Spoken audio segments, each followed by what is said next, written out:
Hello, everybody. This is my speech on adoption, the option of adoption. I think that you will find it an interesting story as well as an intriguing story, and I hope that in the purpose of the persuasion of this speech is to persuade those that may be thinking about adopting to take the extra effort that they need to go ahead and do it.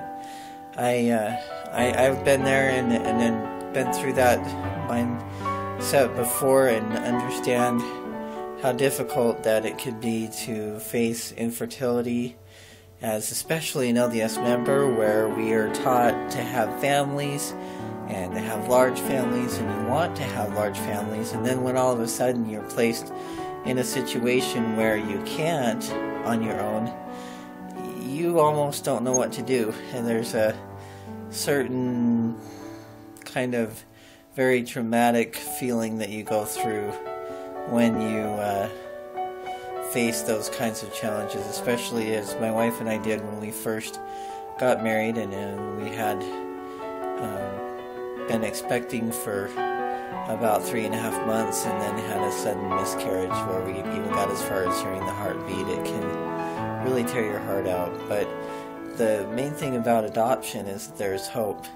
I wanted to do this speech nearby my wife's angel collection. She collects angels right here, and there's several angels in here, and I believe that these angels, like this one right here, all represent little children.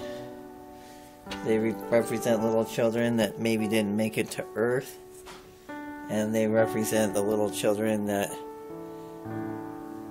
will come into our families as we plan to adopt them. And the most important angel that she has in her collection is a figurine of the Christus, and his arms are outstretched and his robe is flowing. And in my mind, that's what happens when you have a situation such as grief, that the gospel has a plan for you to allow you to be able to overcome that. And I know that the main thing about adopting that you're going to face uncertainties, and it's going to take faith.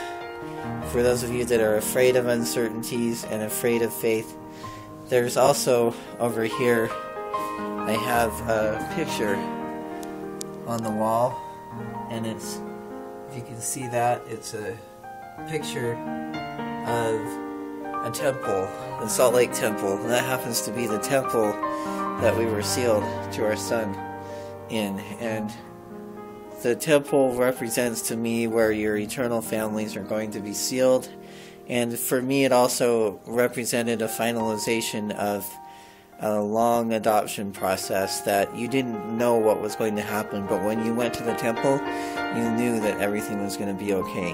And you also knew that the Lord validated your family, and it went in the record books in heaven and on earth, and regardless of the biology of where those families originated from, they become your eternal family and adopted into your family as though they were your own.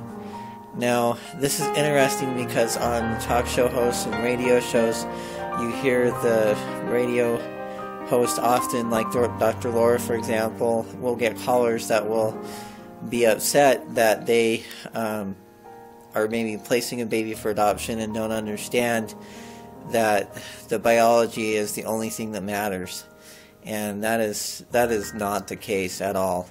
There's over 9,000 babies that are placed for adoption in the U.S. alone in the year 2011, according to the statistics of labor and adoption. And these statistics also validate the fact that there are higher placements of adoption in Utah and Idaho, which is not surprising to me, considering that Utah's rate was about 80% 98%, and Idaho's rate was about 90%. So I know that the principles are being taught, and the adoption is being taught as a principle for us to live by. And I know that BYU Idaho is definitely a place where we can discuss this openly and not worry about our views on these things. And I can understand the viewpoint that some of you might have. You know, maybe you just decide that you would rather have a dog, or that's fine. Whatever you feel is best for you, it must be sought out through prayer. But again, I know that through the process of adoption, we are able to make choices that will help us to find the joy and happiness. It is the plan of happiness that we are to find the plan of happiness for ourselves, and the Lord will help us to do that. Today also happens to be our son's 9th birthday, so it's of special significance to me to be doing this speech today.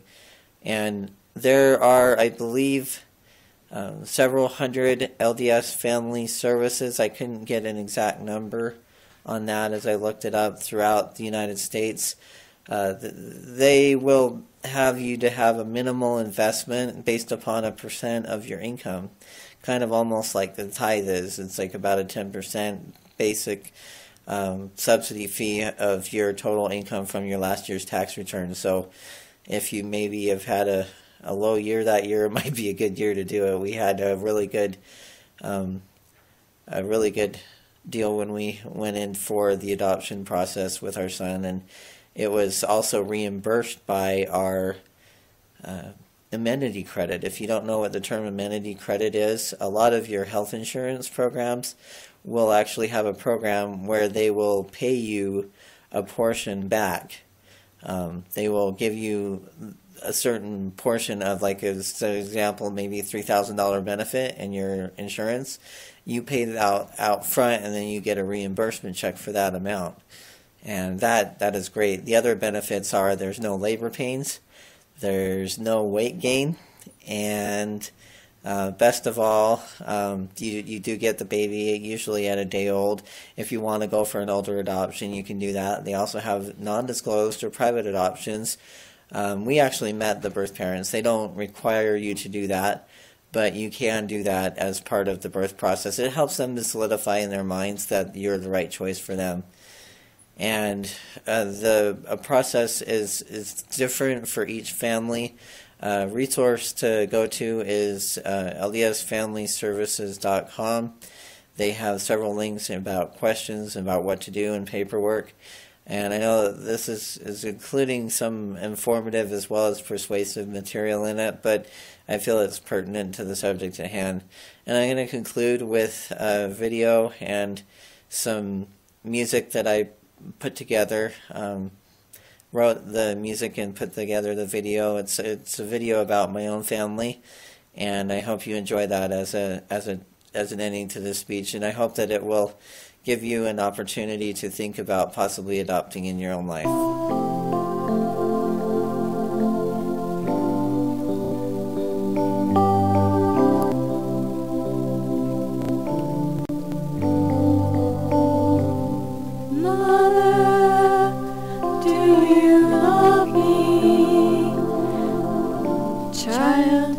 More than life itself. Mother, did you want me? Child, more than you'll ever know. Mother, can I tell you I still love you? Child, those are words out to me.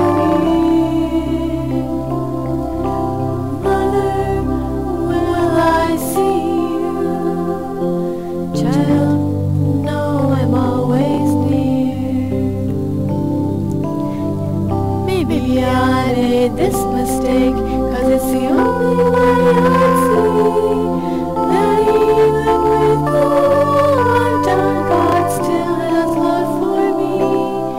Child, know that I would keep you still forever if I could. It is the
don't look at me.